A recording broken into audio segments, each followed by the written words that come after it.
Assalamualaikum warahmatullahi wabarakatuh. Salam sejahtera bagi kita semua. Pada video kali ini akan dibahas mengenai materi pencabangan dari suatu algoritma dan pemrograman. Langsung saja kita masuk ke pendahuluannya. Dalam hal ini kita akan mempelajari salah satu elemen algoritma yang paling sederhana, yaitu pencabangan. Pernyataan pencabangan itu memungkinkan suatu pernyataan dieksekusi hanya jika suatu kondisi terpenuhi atau tidak terpenuhi. Di dalam bahasa Pascal itu ada dua, yaitu if dan case. Tetapi nanti di Python itu cuma ada if saja, case-nya ditinggal. Sehingga untuk merefresh ingatan kita mengenai pencabangan, nanti akan saya bahas if saja. Case-nya silahkan dibaca sendiri sebagai pengetahuan atau pengingat saja. Gitu ya. Untuk statement if itu ada 3. Yang pertama ada if then, kemudian ada if then else, dan yang terakhir ada if bersarang atau nested if gitu ya. Langsung saja kita masuk ke struktur if then. Bentuk dari struktur if then itu sebagai berikut. Ada if, kemudian ada kondisinya, then statementnya. Untuk kondisi atau ungkapan, itu adalah suatu kondisi yang diseleksi oleh statement if-nya. Bila kondisi yang diseleksi terpenuhi, maka statement yang mengikuti then akan diproses. Tetapi apabila tidak, maka statement-nya tidak diproses. Gitu. Atau bisa juga diproses oleh statement berikutnya. Bentuknya if seperti ini. If then itu hanya ada satu proses. Kalau nilainya benar berarti ada yang dieksekusi, kalau salah otomatis langsung selesai gitu ya.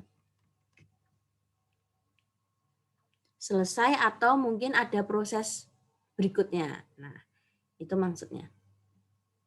Contohnya misalkan tentukan apakah seorang siswa lulus atau tidak lulus berdasarkan nilai yang diperoleh dengan batas dikatakan lulus yaitu lebih besar dari 60. Bila tidak, maka seorang siswa dikatakan tidak lulus. Ini prosesnya. Kita deklarasikan dulu. Kita masukkan nilainya. Apabila nilainya lebih dari 60, maka hasilnya lulus. Tetapi kalau tidak lebih dari 60, dengan kata lain kurang dari sama dengan 60, hasilnya tidak dieksekusi. Sehingga di sini nanti akan keluar keterangannya tidak lulus gitu ya. Saya ulangi, apabila lebih dari 60 maka hasilnya keterangannya jadi lulus, tetapi kalau tidak lebih dari 60 dengan kata lain sama dengan atau lebih kecil dari 60 maka hasilnya adalah tidak lulus karena ket ini tadi sudah dideklarasikan sebagai tidak lulus. Jadi hasil akhirnya nanti lulus atau tidak lulus gitu. Bisa juga contoh berikutnya ada menentukan suatu aksi dikerjakan kembali atau tidak dikerjakan kembali. Beberapa aksi dikerjakan kembali bila jawabannya ya atau y besar, y kecil. Tetapi kalau bukan y atau y kecil, y besar atau y kecil, maka harusnya tidak dikerjakan kembali. Gitu ya. Ini contoh flowchart-nya. Diisikan dulu jari-jari, kemudian tinggi jari-jari, kemudian kita isi PR kuadrat kali T. Ayo, ini rumus apa? Ayo. Ini adalah rumus luas tabung.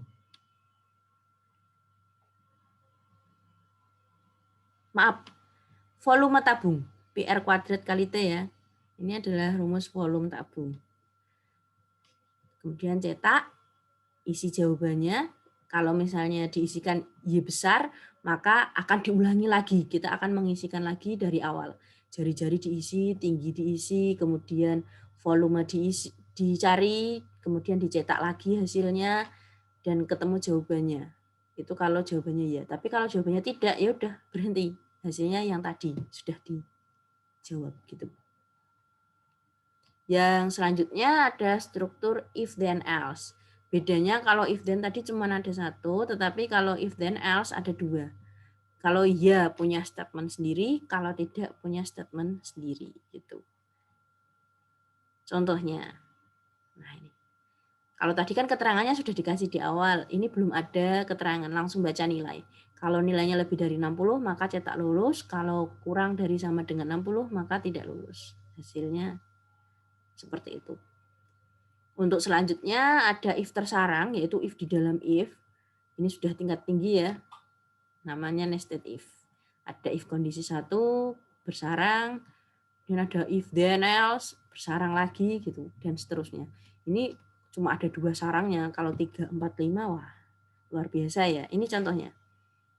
Kalau misalnya ada if kondisi 1 benar, masuk kondisi if kedua, kalau salah sudah gitu ya. Sudah berhenti atau ke proses selanjutnya.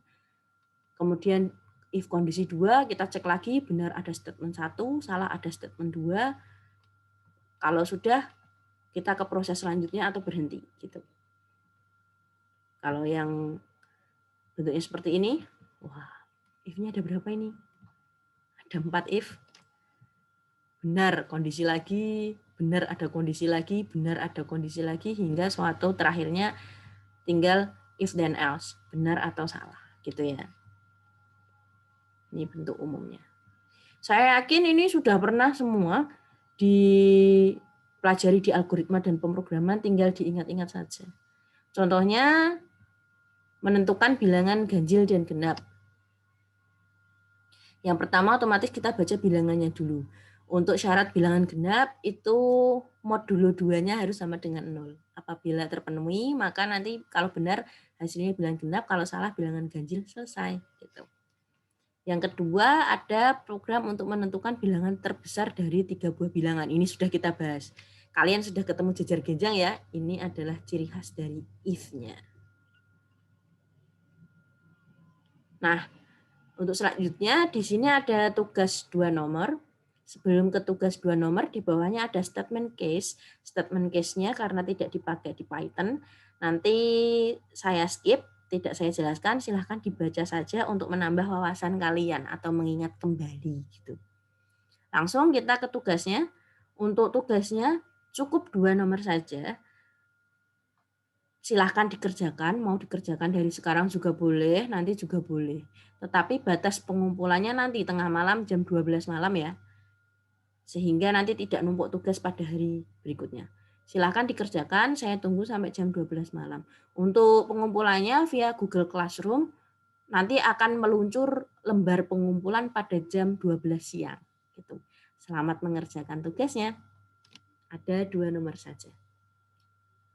Kemudian kalau ada pertanyaan silahkan bisa ditanyakan di live streaming Zoom atau di komen YouTube atau bisa juga di grup WA pemrograman lanjut A.